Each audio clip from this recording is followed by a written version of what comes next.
पुराने समय में किसी शहर में एक जौहरी रहता था। उसकी असमय मृत्यु हो गई। उसके परिवार में पत्नी और उसका एक बेटा था।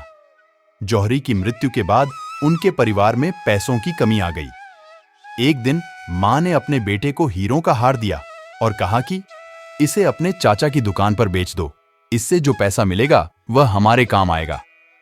लड़का हार लेकर अपने चाचा की दुकान पर पहुंच गया। चाचा ने हार देखा और कहा, बेटा, अभी बाजार मंदा चल रहा है, इस हार को बाद में बेचना। तुम्हें पैसों की जरूरत है तो अभी मुझसे ले लो।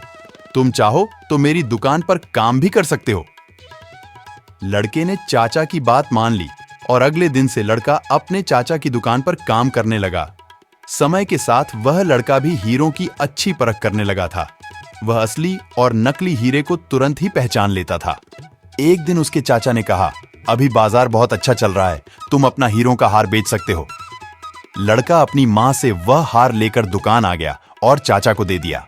लड़के से उसके चाचा ने कहा, अब तो तुम खुद भी हीरों की परख कर लेते हो, इस हार को देखकर इसकी कीमत का अंदाजा लगा सकते हो। इसीलिए तुम खुद इस हार की परख करो। लड़के ने हार को ध्यान से देखा तो उसे मालूम हुआ कि हार में नकली हीरे लगे हैं और इसकी कोई कीमत नहीं है। लड़के ने पूरी बात बताई तो चाचा ने कहा, मैं तो शुरू से जानता हूं कि ये हीरे नकली हैं, लेकिन अगर मैं उस दिन तुम्हें ये बात कहता तो तुम मुझे ही गलत समझते। तुम्हें यही लगता कि मैं ये हार हड़पना चाहता हूं, इसीलिए इसे नकली बता रहा हूं। तुम्हें उस समय हीरों का कोई ज्ञान नहीं था। बुरे समय में अज्ञान की वजह से हम अक्सर दूसरों को ही गलत समझते हैं। शिक्षा। विपरीत समय में हमारे ऊपर निगेटिविटी हावी हो जाती है और सोचने समझने की शक्ति कमजोर होने लगती है। ऐसी स्थिति में की गई जल्दबाजी से नुकसान हो सकता है, रिश्ते खराब भी हो सकते हैं।